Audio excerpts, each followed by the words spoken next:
महाराज सिंह जयपुर में लौटे और आने के पश्चात सर्वप्रथम उन्होंने अपने मंत्रिमंडल को एकत्रित किया। अपने मन की बात को वाचा देते हुए उन्होंने मंत्रिमंडल के समक्ष कहा, युद्ध किए बगैर ही अपना ध्येय सिद्ध हो गया।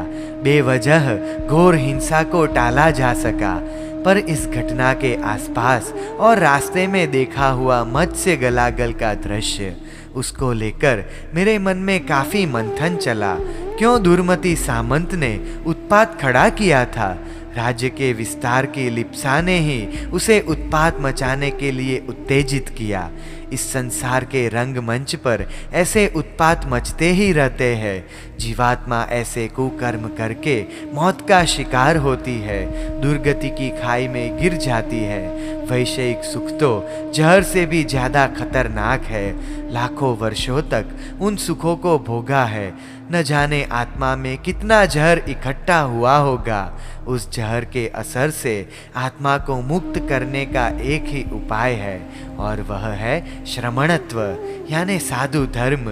मैं साधु धर्म को अपनाना चाहता हूँ। अब मुझे न तो राज्य की स्पृहा है, न विषयों में आसक्ति है, किसी भी जीवात्मा के प्रति न तो लगाव है, न तिरस्कार है।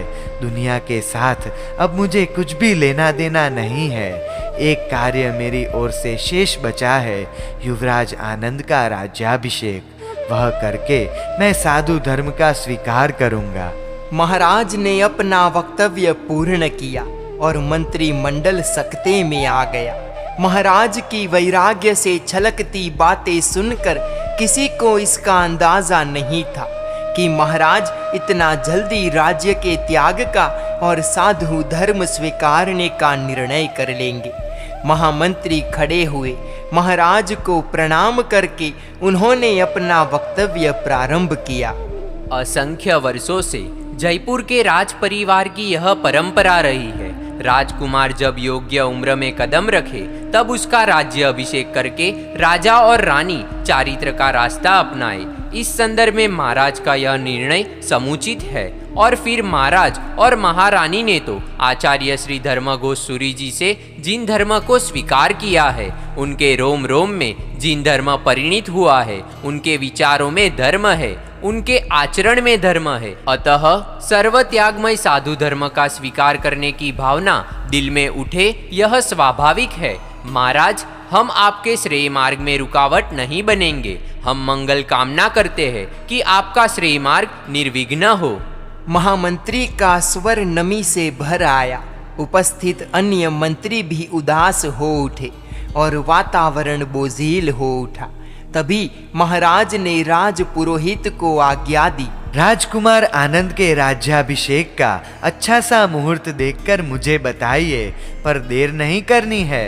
राज पुरोहित ने ज्यादा सोचे बगैर तुरंत ही वहीं पंचांग देखकर मुहूर्त का निर्णय किया और कह दिया, आज से 5वां दिन यानी कि वसंत पंचमी का दिन राजकुमार के राज्य अभिषेक के लिए श्रेष्ठ है। महाराज ने मंत्रिमंडल को आज्ञा दी कि राज्याभिषेक की तैयारी शीघ्रातिशीघ्र की जाए। इधर जब नीलमणि प्रसाद के मंत्रणा गृह में महाराज अपने मंत्रिमंडल के साथ मंत्रणा कर रहे थे, तब उधर कुमार आनंद के राजमहल में सामंत राजा दुर्मति के साथ गुप्त मंत्रणाओं का दौर चल रहा था। राजा दुर्मति महाराज सिंह की शरणागति स्वीकारने के पश्चात अपनी राजधानी में नहीं लौटा था। वह दूसरे रास्ते से गुप्त रूप से जयपुर पहुंच गया था और छुपे रूप से आनंद के महल में ठहरा हुआ था। वार्तालाप का प्रारंभ करते हुए कुमार ने कहा, राजन, कल ही मुझे जानकारी मिली है कि महाराज मेरा राज्याभिषेक करना चाहते हैं और अभी वे अपनी मंत्रणा गृह में मंत्रिमंडल के साथ सलाह मशवरा कर रहे हैं। कुमार, तुम बुद्धू मत बनो। जो मंत्रिमंडल तुम्हें युवराज बनाने के हक में नहीं था, वह क्या तुम्हें राजा होने देगा? असंभव। लेकिन इस तरह मुझे किसी का दान चाहिए भी नहीं, फिर वह राज्य का ही क्यों न हो। महाराज मुझे राज्य दे और मैं लूं, इसमें मेरी ताकत का परिचय कितना। मुझे राज्य चाहिए पर अपने बलबूते पर चाहिए। मैं राज्य लूंगा पर अपनी तलवार के बल पर लूंगा। पराक्रमी राजा अपने बाहुबल के सहारे राज्य प्राप्त करते हैं, पर मुझे इसके लिए तुम्हारी मदद चाहिए। तुम्हें मेरा साथ देना होगा। कुमार, जब भी चाहोगे, जैसा चाहोगे, मेरा साथ तुम्हें मिलेगा। तुम्हारी आज्ञा के मुताबिक ही करेंगे, बस और कुछ। तो मैं तुम्हारे राज्य की सीमा के निकट के 100 गांव तुम्हें भेंट कर दूंगा और महासामंत का पद भी दे दूंगा। हमारी तो दोस्ती है कुमार, दोस्ती में लेन देन होती नहीं। तुम महाराज बनोगे और मैं तुम्हारा निजी दोस्त, यही मेरे लिए काफी है। राजन, महाराज ऐसे ही नहीं बना जाता। इसके लिए कुछ दुस्साहस तो करना ही पड़ता है, खतरा तो उठाना होगा। मुझे लगता है मुझे राजा बनने के लिए वर्तमान महाराज का वध भी करना होगा। कुमार की घिनौनी बातें सुनकर दुर्मति जैसा क्रूर दिल का आदमी भी पल भर के लिए कांप उठा। वह फटी फटी आंखों से कुमार के क्रूर चेहरे की ओर देखता रहा। राजन, तुम डर गए क्या? मेरी बात से तुम्हें झटका लगा? नहीं, वैसा तो कुछ नहीं, पर आखिर महाराज तुम्हारे पिता है। बकवास है यह सब। वो मेरे पिता नहीं, पर जन्म जन्म का दुश्मन है। दिल करता है कि कब मौका मिले और कब मैं उसका गला घोंट दूं। वो जब तक जिंदा है तब तक मैं राजा बनने से रहा। मंत्रिमंडल तो वैसे भी मेरे खिलाफ ही खड़ा है। देखो कुमार, चाहे जो हो, महाराज की हत्या करना कोई मजाक नहीं है। महाराज स्वयं अद्वितीय योद्धा है। खुद अकेले ही हजारों सैनिकों का सामना कर सकने की क्षमता है उनमें। अरे, पर हमें कहाँ युद्ध के मैदान में आमने सामने आना है और दो दो हाथ करने हैं। हमें तो छल और कपट एवं कूटनीति का सहारा लेकर उन्हें। छल कपट, वह भी महाराज के साथ? कुमार, मैंने महाराज की आज्ञा का उल्लंघन किया है, पर कभी भी उनके साथ छल कपट के बारे में सोचा भी नहीं है। ठीक है, मैं तुम्हें छल कपट सिखा दूंगा। तुम परेशान मत हो। राजनीति में छल कपट कोई पाप नहीं है। सामंत दुर्मति गहरे विचारों में खो गया और कुमार खंड में टहलने लगा। दुर्मति ने कुमार से कहा, कुमार, जो कुछ भी करो, सोच समझ कर कदम उठाना। तुम्हें मालूम तो है ना महासेनाधिपति जयपाल के बारे में? वह काल का भी महाकाल है, महाराज का निजी मित्र भी है। उसने महाराज के प्रति शत्रुता रखने वाले 2 सामंत राजाओं को पलक झपकते, धूल चाटते हुए मौत की गोद में धकेल दिया था, बिना किसी हिचक या झिझक के। मैं उस हादसे का साक्षी हूँ। राजन, तुम्हारे साथ दोस्ती का मैंने हाथ क्यों बढ़ाया है? यही तो एक प्रयोजन है। तुम जैसा पराक्रमी एवं निर्भीक पुरुष मेरे साथ हो, फिर मुझे चिंता नहीं रहेगी। तुम्हें मेरे पीछे ही रहना है। वह सेनापति का बच्चा मुझ पर वार करे, इससे पहले ही तुम्हें उसको खत्म कर देना है। कुमार, यह कार्य इतना सरल नहीं है। जानता हूँ राजन, सरल होता तो तुम्हें यहाँ लाने की जरूरत ही क्या थी। मैं अकेला नहीं लिपट लेता इन सब से। कुमार की हंसी से खंड गूंज उठा। उसकी हंसी में क्रूरता की प्रतिध्वनि सुनाई दे रही थी। राजन, उचित समय और मौके की हमें प्रतीक्षा करनी है। जब वक्त आएगा तब काम पूरा कर लेंगे। बस कुमार, मैं यही तुमसे कहना चाहता था। ऐसे काम उतावली से नहीं होते। कुछ धैर्य और समझदारी से काम लेना चाहिए। पर तब तक तुम्हें यहाँ जयपुर में ही रुकना होगा। और मैं सोचता हूँ कि तुम्हारे विश्वसनीय हो वैसे 100 सैनिक को भी जयपुर में बुला ले तो। तब तो सारा किया कराया गुड़ गोबर। जयपुर राज्य के गुप्तचरों से कुछ भी छुपा नहीं रहता। यहाँ हम जो बातें कर रहे हैं, उस समय भी किसी न किसी गुप्तचर का साया हम पर मंडराता ही होगा। सैनिकों को गुप्त वेश में भेष बदल कर ही बुलाने होंगे, क्योंकि सैनिकों की जरूरत तो होगी ही। मेरे पास इस वक्त तो जयपुर का एक भी सैनिक नहीं है। इधर महासेनाधिपति जयपाल से बचते रहना होगा ना। दुर्मति भी सोचने लगा। उसे एक तरफ से यह बात अपने हक में प्रतीत हुई। कल शायद कुमार मुकर जाए और सेनापति उसे घेर ले तो वह कम से कम अपने विश्वस्त सैनिकों की सहायता से भाग सके और अपनी जान बचा सके। उसने तुरंत ही अपने राज्य अरण्यपुर में संदेश भिजवाकर शीघ्रातिशीघ्र गुप्त वेश में 100 सैनिक को बुलवा लिया। उन्हें अच्छी तरह रहने की सारी व्यवस्था आनंद से कहकर करवा दी। महाराज ने जब रानी कुसुमावली से कुमार के राज्याभिषेक की बात की तब पहले तो कुसुमावली खामोश ही रही। कुछ सोचकर उसने कहा, आपने कुमार को बुलाकर बात की कि मैं तेरा राज्याभिषेक करना चाहता हूँ? नहीं, बस अभी बात करने ही वाला हूँ। इससे पहले आपने तो राज्याभिषेक का मुहूर्त भी निकलवा लिया। आपको पता है कि वह कितना जिद्दी और जड़ है। उसने यदि मना कर दिया तो? मैंने तो राज्याभिषेक की आवश्यक सामग्री जुटाने के लिए एवं अन्य तैयारियां करने के लिए महामंत्री से कह दिया है। मेरा मन नहीं मान रहा है स्वामी। हमें अब अविलंब चारित्र स्वीकार कर लेना चाहिए। यही एक श्रेष्ठ मार्ग है। राज्याभिषेक होने के पश्चात दूसरे ही दिन हम गुरुदेव श्री धर्मघोष सूरी जी के चरणों में जाकर संयम धर्म स्वीकार कर लेंगे। मैं तो कहती हूँ राज्याभिषेक तो मंत्रिमंडल भी संपन्न कर लेगा। हम आज ही निकल चले। मेरा मन एकदम विह्वल हो उठा है। मुझे अब एक एक क्षण बड़ी तकलीफदेह मालूम होती है। इस राजमहल में, महल क्या जेल है मेरे लिए। तो इस नगर से, इस राज्य से दूर दूर चले जाने को मन सतत बावरा हुआ जा रहा है। आप यदि मुझे अनुज्ञा दे, इजाजत दे तो मैं आज ही गुरुदेव के पास चली जाऊं। देवी, पर अब देर कहाँ है। वसंत पंचमी के दिन राज्याभिषेक करके तुरंत ही हम प्रस्थान कर देंगे। महाराज क्षमा करना, पर क्या आपको ही राज्याभिषेक करना जरूरी है? आपके बगैर राज्याभिषेक नहीं हो सकता क्या?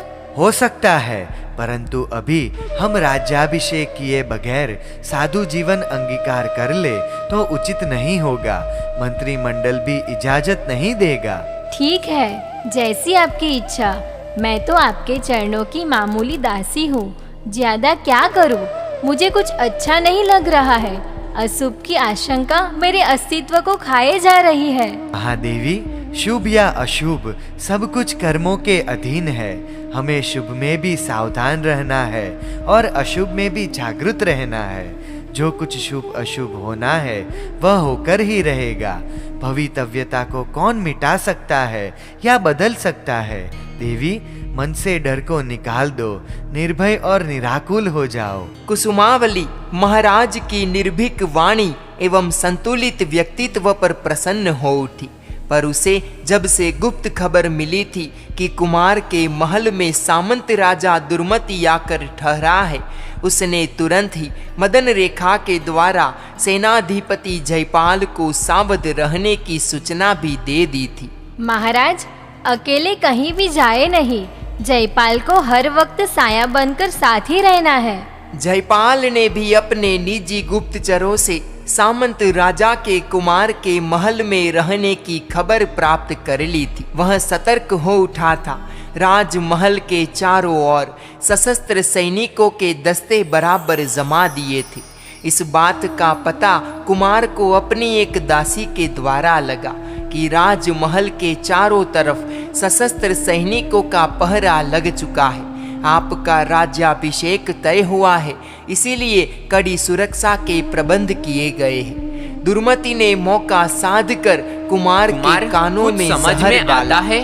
राज्य अभिषेक जैसे उत्सव के मौके पर भला राजमहल के चारों ओर सशस्त्र सैनिकों को क्यों तैनात किया गया है? मुझे तो दूसरा ही डर है। और वह क्या?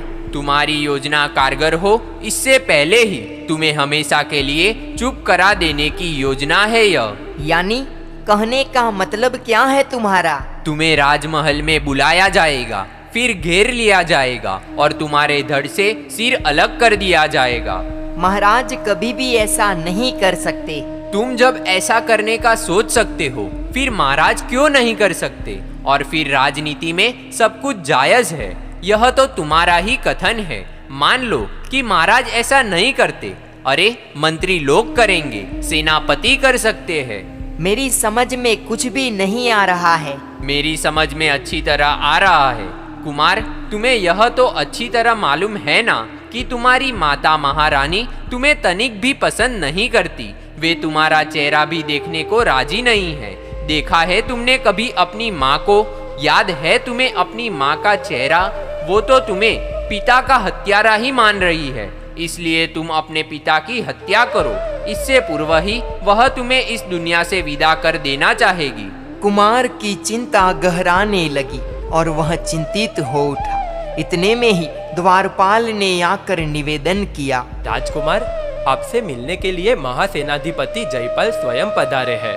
सुनकर दुर्मति को तो पसीना छूट गया। वह आनन फानन में खड़ा हुआ और महल के भूमि भाग में अदृश्य हो गया।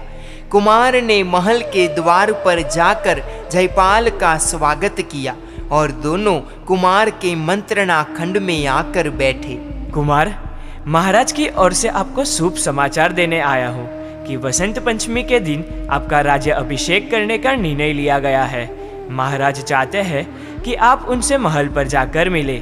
महाराज के युद्ध यात्रा के लौटने के पश्चात शायद आप उनसे मिले नहीं हैं। सही बात है महाराज की, मैं नहीं मिला हूँ उनसे। किसी महत्वपूर्ण कार्य में व्यस्त होंगे ना आप? महत्वपूर्ण कार्य तो मुझे क्या हो सकता है, आपको हो सकता है सेनापति जी। तब फिर आपको महाराज से मिलना चाहिए ना। आप कब पधारेंगे महाराज के पास? मध्याह्न में या शाम को? आप कहे ताकि मैं महाराज से निवेदन कर सकूं। और मैं यदि महाराज से मिलने नहीं आऊँ तो? पर ऐसा क्यों? क्योंकि मैं उनसे मिलना ही नहीं चाहता। कोई कारण है उनसे न मिलने का? कारण जानने की तुम्हें कोई आवश्यकता नहीं है। मुझे कारण जानने की आवश्यकता है, क्योंकि आपके राज्य अभिषेक का दिन उद्घोषित हो चुका है। राज्य अभिषेक की तैयारियां चल रही है और यह सारी जिम्मेदारी मेरे सिर पर है। हाँ, मगर मेरे कहने से नहीं, महाराज की आज्ञा से। तो आप उनसे बात कीजिए। मतलब आप राज्याभिषेक के लिए तैयार नहीं है? आपकी इच्छा नहीं है? मुझे महाराज से निवेदन करना होगा। मैं किसी भी दयादान से राज्य प्राप्त करने में नहीं मानता। मैं स्वयं अपने पराक्रम से राज्य प्राप्त कर सकता हूँ, समझे सेनापति जी? और यह बात आप अपने महाराज से भी कह देना। सेनापति जयपाल मन ही मन खून का घूंट पीकर बैठे रहे। कुछ पल बिताकर मैं जा रहा हूँ यह कहकर खड़े हुए और सावधानी के साथ महल से बाहर निकल गए। कुमार तो मन ही मन खुश हो रहा था। जयपाल, तू मुझे अपने जाल में नहीं फंसा सकता, यो मन ही मन बार बार कुमार बोले जा रहा था।